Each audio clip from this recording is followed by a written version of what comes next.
Assalamualaikum warahmatullahi wabarakatuh. Saya mau bercerita tentang kisah saya sendiri. Ini kisah saya berbicara dengan anak buah Dajjal langsung lewat teman saya. Namanya nggak saya sebutkan ya, karena orangnya nggak mau viral, dia malu katanya. Ini awal-awal kan saya jualan cilok ya kan, terus teman saya main ke tempat jualan cilok saya. Jadi dia itu ngomongnya agak aneh. Awal-awal datang dia minta darah perawan ke saya kan, ya saya kaget. Saya bilang nggak ada darah perawan. Saya bilang kalau ada pun saya bisa masuk penjara kan, dia bilang itu. Terus dia memperkenalkan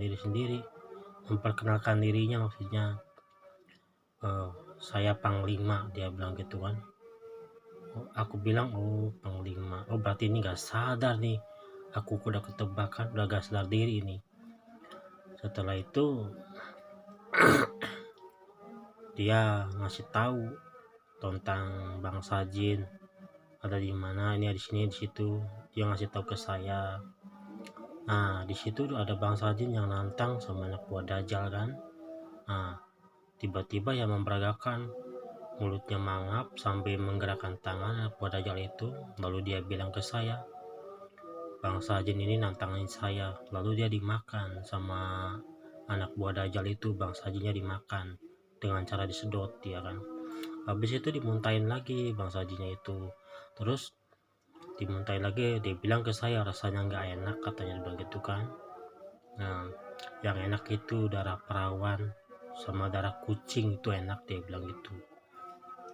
Nah habis itu dia menawarkan ke saya ini tubuhnya mau ditempati anak buah Dajjal Panglima. Nah saya nolak. Dan juga saya ditawari untuk melihat bangsa jin, saya nolak juga gitu kan. Nah, saya takut berbuat syirik kepada Allah. Dalam hati saya gak mau menduakan Allah, saya gak mau melihat bangsa jin, dikhawatirkan saya berbuat syirik kepada Allah.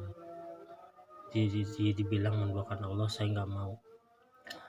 Jujur aja, saya juga pendosa ya kan, ahli maksiat juga, tapi kan saya tidak mau menduakan Allah. Itu aja, karena kalau sudah menduakan Allah udah tamat riwayatnya, gak ada harapan lagi untuk masuk surga.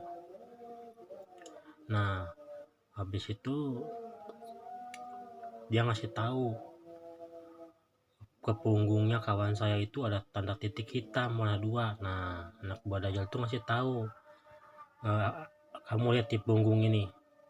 Oh iya saya lihat sih di punggung ada titik 2, itu apa, semacam tompel kan, itu pintu masuk saya gitu, anak buah Dajjal bilang ke situ kan. Habis itu dia juga bercerita ke Palestina dan Indonesia kan, mondar mandir dia bolak-balik Palestina Indonesia. Dia nanya ke saya, masih ada ajan gak di sini? Masih, saya bilang gitu kan. Nah aku dalam hati aku kepikiran, kemungkinan anak buah Dajjal ini mengharapkan masjid gak ada ajan supaya keluarnya Dajjal. Itu aku pikirnya di situ. Aku pun di situ sangat berhati-hati ya.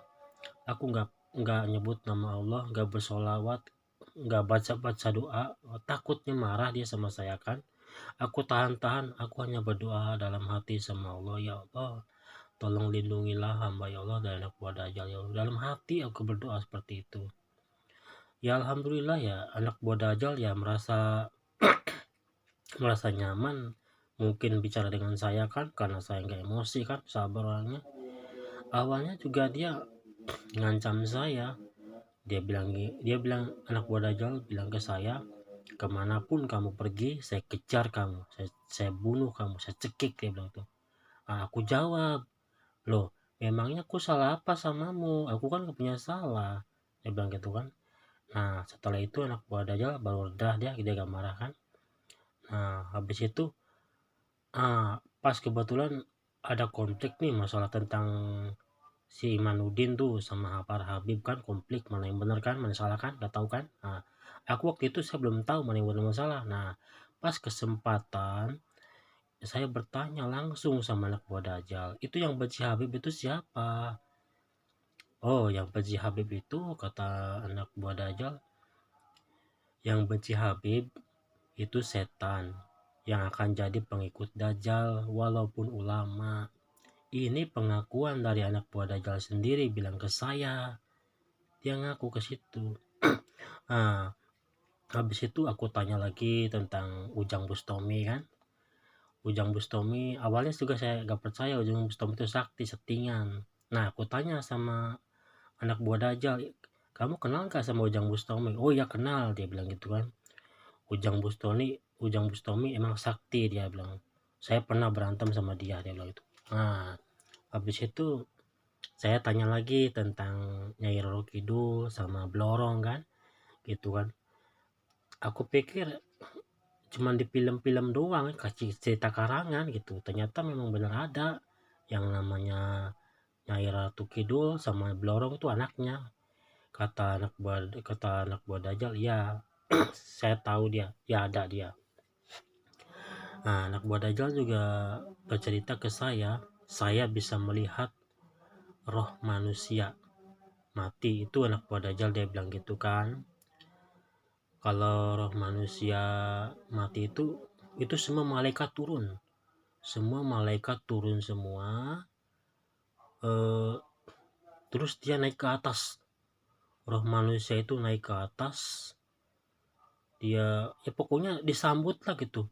Ketika roh manusia keluar tuh mati di dalam rumah, itu roh manusia masih di dalam rumah tapi dia disambut naik ke atas kan. Itu anak buah Dajjal lihat, ya bisa lihat ya. Nah, itu anak buah Dajjal juga bisa lihat jin korin. Kata anak buah Dajjal, setiap satu manusia itu ada 2 jin korin. Hmm, eh, kemungkinan satu jin korin dari bangsa jin, nah satu lagi korin dari bangsa malaikat. Karena anak buah Dajjal bilang ke saya tahu di apa namanya manusia jin, saya tahu jin korin, kata anak buah Dajjal itu dia tugasnya mengawasi manusia, ada 2 jin korin, tapi dia tidak tahu yang satunya itu tidak mengenalinya gitu kan. Pernah dengar juga dia bilang apiat, namanya Abdul Apiat, dia bilang gitu kan. Jadi kemungkinan manusia ini didampingi ada 2 jin korin itu, jin korin dari bangsa jin, satu lagi jin dari malaikat, dari bangsa malaikat korinnya gitu. Ya kayak di film-film gitu, yang satu kan jin korin yang menyuruh untuk berbuat jelek, yang satu lagi untuk menyuruh berbuat kebaikan. Nah seperti itulah memang benar adanya kisahnya.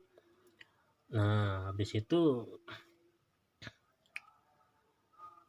dia ngasih tahu juga tempat rumahnya anak buah Dajjal. Dia dari jembatan di Gunung Sari, Karangsari, perbatasan. Di situ dia turun di situ.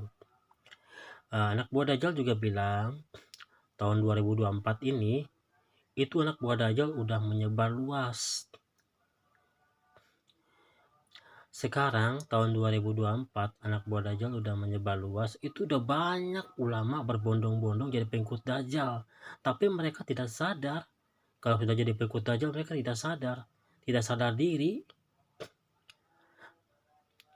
Saya berbicara jujur, tidak bohong ya.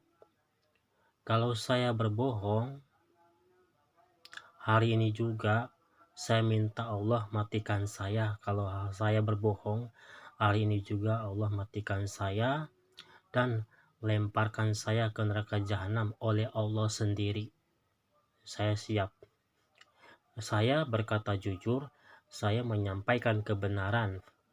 Tujuan saya membuat video ini untuk menyelamatkan umat Islam dari fitnah Dajjal. Saya serius. Ini saya bikin video ini untuk menyelamatkan umat Islam seluruh dunia. Karena tahun 2024 ini sudah rawan iman, miskin iman. itu semua ulama yang membenci Habib itu mayoritas mencintai kehidupan dunia, udah mayoritas. Ulama-ulama pembenci Habib itu dia takut dengan akhirat. Coba kalau ulama pembenci Habib ditantang sumpah pocong atau mubahlah, pasti mereka gak berani menolak, takut mati. Itu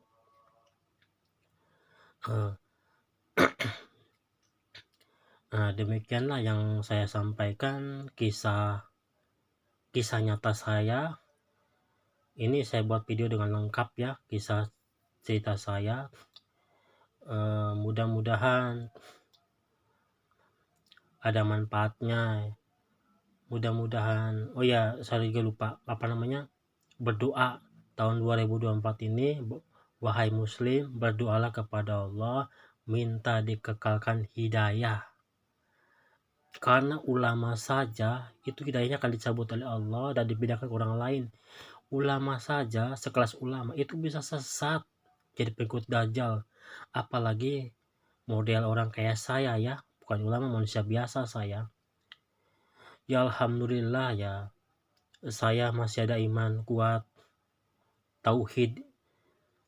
Yang pertama, tauhid memang benar-benar harus kita punya, ilmu tauhid itu jaga.